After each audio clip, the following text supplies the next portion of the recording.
Hello family and friends, कैसे हैं आप लोग। मैं हूं आपका हेल्थ एडवाइज़र डॉक्टर मेमन। आज हम बात करने जा रहे हैं घी के बारे में कि घी क्या होता है। घी बेसिकली आपको पता है कि घी जो है एक्चुअली इससे क्लैरिफाइड बटर है। क्लैरिफाइड बटर का मतलब यह है कि जब आप घी को लेते हैं, आप उसे हीट देते हैं तो उसके 3 पोर्शन बनते हैं।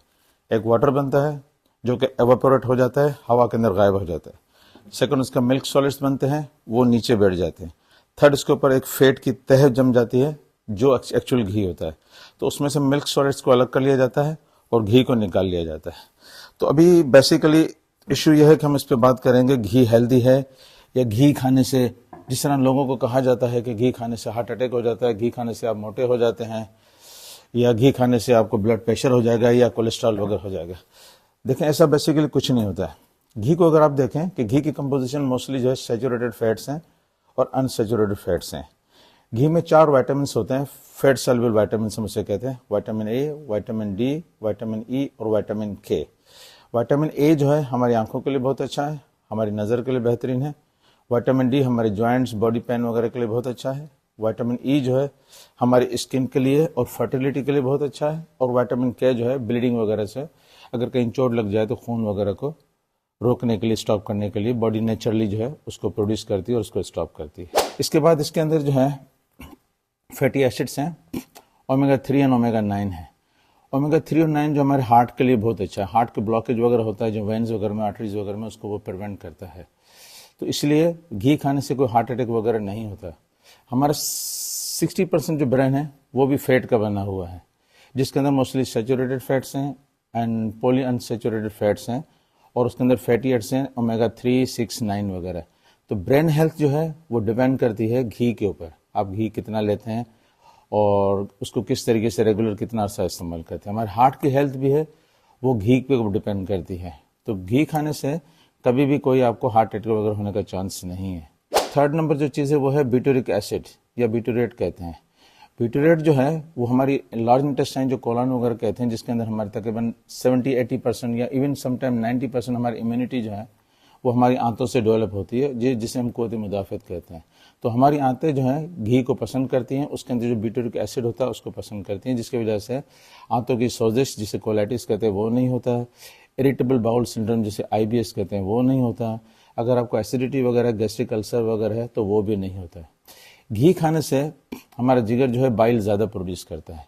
वो बाइल जो है गॉल ब्लैडर के थ्रू जाके स्मॉल इंटेस्टाइन में आके जो भी हम फैट खाते हैं उसको ब्रेक डाउन करती है वही बाइल, और फिर उसमें से जो न्यूट्रिशन वगैरह है, जो न्यूट्रिएंट्स वगैरह, उसको एब्जॉर्ब किया जाता है।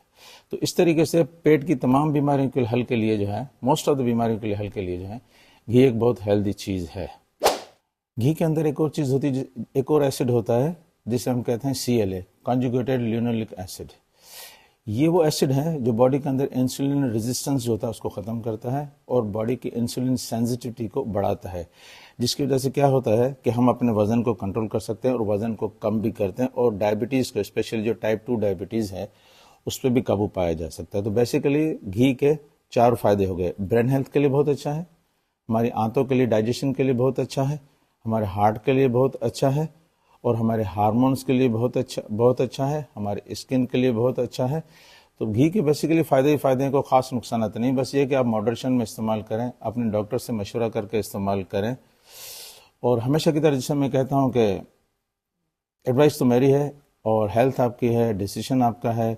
मैं एक चीज़ पे बिलीव करता हूँ कि fat is always a friendly and sugar is always a slow poison. आप ये देखें, तकरीबन ये लास्ट फ्राइडे को हमने ये देसी घी लाए थे, ये तकरीबन सारा फुल था, जिसे मैंने, ये देखिए, ये विदिन लास्ट फ्राइडे से लेकर इस फ्राइडे तक 8 दिन के अंदर मैंने तकरीबन सारा घी फिनिश किया है।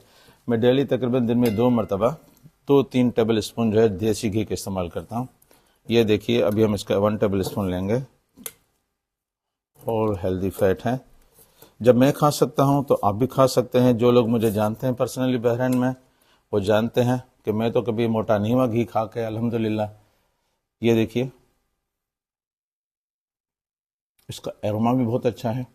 आप भी ट्राई कीजिए, स्पेशली बच्चों को जो स्कूल जाते हैं सुबह, उनको 1 टीस्पून जो है देसी घी का ज़रूर खिला के भेजें। जो लोग ऑफिस में जाते हैं, इनका मेंटल वर्क ज़्यादा है, डेस्क जॉब है, उनको भी सुबह देसी घी खिला के भेजें। जो लोग स्पोर्ट्स करते हैं, गेम्स वर्क करते हैं, वेट ट्रेनिंग वर्क करते हैं, वो भी घी का रेगुलर इस्तेमाल करें, स्पेशली एक्सरसाइज से पहले। और बेस्ट ये है कि आप जो भी घर में कुकिंग करते हैं उसमें देसी घी इस्तेमाल करें या मस्टर्ड ऑयल इस्तेमाल करें। किसी किस्म का और oil, canola oil, corn oil, palm oil, vegetable oil, कोई चीज़ इस्तेमाल नहीं करें। बस फर्स्ट प्रायोरिटी आपकी जो है ना मस्टर्ड ऑयल होना चाहिए। सेकंड आपका जो है ये होना चाहिए, देसी घी होना चाहिए। ऑलिव ऑयल जो है वो कुकिंग के लिए नहीं होता है, क्योंकि जब अगर आप कुकिंग करते हैं 50 डिग्री सेंटीग्रेड तक पहुंचते हैं तो ऑलिव ऑयल के अंदर जो भी चीज़ें होती है, जो भी उसकी न्यूट्रिशन वगैरह होती है, वो सब के सब जो है डैमेज हो जाती है, सब के सब खराब हो जाती हैं। तो ऑलिव ऑयल कुकिंग के लिए इस्तेमाल आप नहीं कीजिए, सिर्फ उसको जो है पीने के लिए इस्तेमाल कीजिए, एक्स्ट्रा वर्जिन ऑलिव ऑयल को, या मालिश वगैरह करने के लिए लोकल एप्लीकेशन वगैरह के लिए आप इस्तेमाल कीजिए। घी के बारे में एक और चीज़ आप जान लीजिए। घी आपको पता है कि पहले दौर में जब हम छोटे होते थे, कहीं भी चोट वगैरह लगती थी तो वहाँ पे इसको घी लगाया जाता था।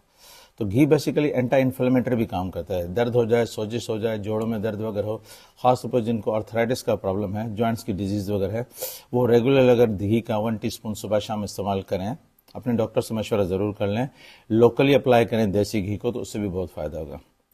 बाकी अपना ख्याल रखें, इंशाल्लाह फिर अगले वीडियो में मुलाकात होगी। टेक केयर, लव यू हमेशा।